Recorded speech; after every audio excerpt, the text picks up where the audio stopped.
So friends, কার দোষে হারলো KKR? দুঃখ করে বলেই ফেললেন অজিঙ্ক্য রাহানে। তো ঘরের মাঠে ফের একবার মুখে চুনকালি মাখল কলকাতা নাইট রাইডার্স। তো মঙ্গলবার অর্থাৎ 8ই এপ্রিল তারা লখনৌ সুপার জায়ান্টের বিরুদ্ধে খেলতে নেমেছিল। তো এই ম্যাচে কেকেআর ব্রিগেড 4 রানে হেরে যায়।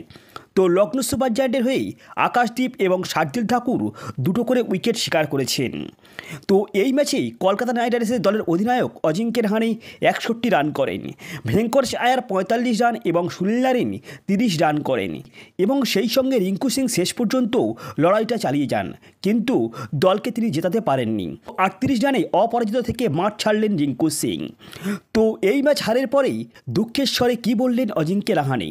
তো ম্যাচের পর কলকাতা নাইট রাইডার্সের দলের অধিনায়ক অজিঙ্ক্য রাহানে বললেন, দুটো দলের মধ্যে হাড্ডাহাড্ডি লড়াই হয়েছে। টসের সময় আমি বলেছিলাম এই উইকেটে ব্যাট করার জন্য যথেষ্ট ভালো, তো আমাদের কোনো অভিযোগ নেই। শেষ পর্যন্ত লড়াইটা করে গিয়েছি, তো মাত্র 4 রান করতে পারিনি আমরা।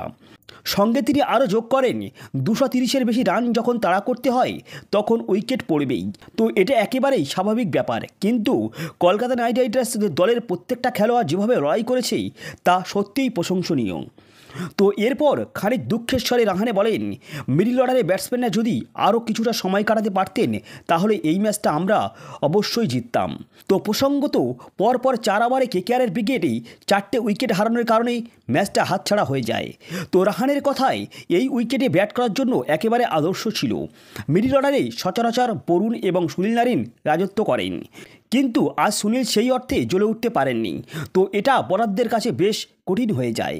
তো এই ম্যাচের পর কলকাতা নাইট রাইডার্সের পয়েন্ট টেবিলেই 6ষ্ঠ স্থানে নেমে এসেছে। তো 5 ম্যাচে তারা 4 পয়েন্ট সংগ্রহ করতে পেরেছে। তো এর মধ্যে 3টি ম্যাচ হেরে গিয়েছে তারা, আর জিতেছে মাত্র 2টি ম্যাচ। তো গতবারের ডিফেন্ডিং চ্যাম্পিয়ন দল যে এমনভাবে পারফরমেন্স করবে সেটা স্বপ্নেও কল্পনা করতে পারেননি কেকেআর সমর্থকরা। এই কেকেআর হারের কারণেই মূলত বেশ কয়েকটি কারণ রয়েছে। সেটি হলো মঈন আলীর পরিবর্তে স্পেন্সার জনসনকে খেলিয়েছেন। তিনি 3 ওভারে বল করে 46 রান খরচ করেছেন, 15.30 ইকোনমি। তো এখানে হয়তো মঈন আলী বল করলেই বেটার হতো, কারণ কেকেআরের স্পিনাররা যথেষ্ট ভালো বল করেছেন। সুনীল নারিন 3 ওভারে 38 এবং বরুণ চক্রবর্তী 4 ওভারে 31 রান দিয়েছেন। তো বরুণ চক্রবর্তীর ইকোনমিক 7.80 এবং সুনীল নারিনের ইকোনমিক 12.70।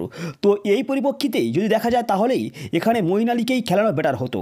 তাছাড়া কেকেআর একজন ভরসার যোগ্য অতিরিক্ত ব্যাটসম্যান পেয়ে যেতেন। তো নেক্সট হলো কেকেআর যে ভুলটি করেছে, তারা রমনদীপ সিংকে অনেক আগেই ব্যাট করতে নামিয়েছে এবং সেই সঙ্গেই রমনদীপ সিং যখন পড়ে গিয়েছে তখন আন্দ্রে রাসেল বা রিঙ্কু সিংকে নামানোই বেটার হতো। কেকেআর ম্যানেজমেন্ট অঙ্কুশ রঘুবংশীকে অনেক আগে পাঠিয়েছিল এবং সেক্ষেত্রেই কলকাতা চাপে পড়ে গিয়েছিল। যদি রিঙ্কু সিংয়ের সঙ্গে একজন নির্ভরযোগ্য ব্যাটসম্যান ধরে থাকতো তাহলে সেক্ষেত্রে রিঙ্কু সিং হয়তো আসানের সঙ্গে সেই রানটি কভার করে দিতে পারত। সেখানেই শেষের দিকে এসে 9 বলেই 10 রান করেছে হর্ষিত রানা এবং 15 বলেই 38 রান করেছে রিঙ্কু সিং। তো মাত্র একটি বল খেলার সুযোগ থাকলেই কেকেআর হয়তো এই ম্যাচটিকে জয়লাভ করতে পারত। সো ফ্রেন্ডস, আমরা আশা করি সকলে বুঝতে পেরেছি প্রথম দিকে কেকেআর যেভাবে খেলছিলেন খুব আসানের সঙ্গে কেকেআর এই ম্যাচে জয়লাভ করত। প্রথম দিকে কুইন্টন ডিকক 9 বলে 15, 13 বলে 30 রান করেছেন সুনীল নারিন, 35 বলে 61। কেকেআর ক্যাপ্টেন অজিঙ্ক্য রাহানে 29 বলে 45 রান করেছেন ভেঙ্কটেশ আয়ার। তো তারপর থেকেই কেউই দাঁড়াতে পারেনি পিচে। তো 2 বলে 1 রান করেছেন রমনদীপ সিং, 4 বলে 5 অঙ্কুশ রঘুবংশী এবং আন্দ্রে রাসেল 4 বলে 7 রান করেই আউট হয়েছেন। তো শেষের দিকেই রিঙ্কু সিং চেষ্টা করেও সফল হতে পারেননি। তো তিনি 15 বলে 38 রান করেছেন এবং 9 বলে 10 রান করেছেন হর্ষিত রানা। তো এইভাবে কেকেআর এই ম্যাচে হারতে হয়েছে। আজকের ম্যাচের ফলাফল, তবে কেকেআর ভক্তগণদের একটা কথাই বলবো, নিরাশ হওয়ার কোনো কারণ নেই। টুর্নামেন্টের অনেক বাকি রয়েছে। তো কেকেআর যথেষ্ট চেষ্টা করেছেন জয়লাভ করার জন্য। কি হবে নেক্সট টাইম আবার ট্রাই করবেন যাতে খুব সহজে জয়লাভ করতে পারে।